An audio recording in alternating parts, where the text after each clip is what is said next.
سے آنسو جاری ہو گئے۔ بابا سے گلے مل کر وہ برسوں کی جدائی پر خوب روئے۔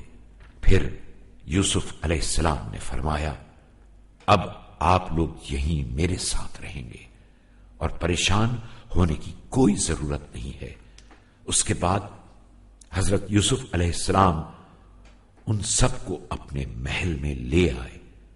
دربار کی شان و شوکت دیکھ کر وہ سب حیران رہ گئے، اور پھر اچانک ان نعمتوں پر خدا کا شکر ادا کرنے کے لیے حضرت یوسف کے سامنے سجدے میں گر گئے۔ اس وقت حضرت یوسف علیہ السلام نے اپنے والد بزرگوار کی طرف رخ کر کے فرمایا، بابا جان، یہی اس خواب کی تعبیر ہے جو برسوں قبل میں نے دیکھا تھا۔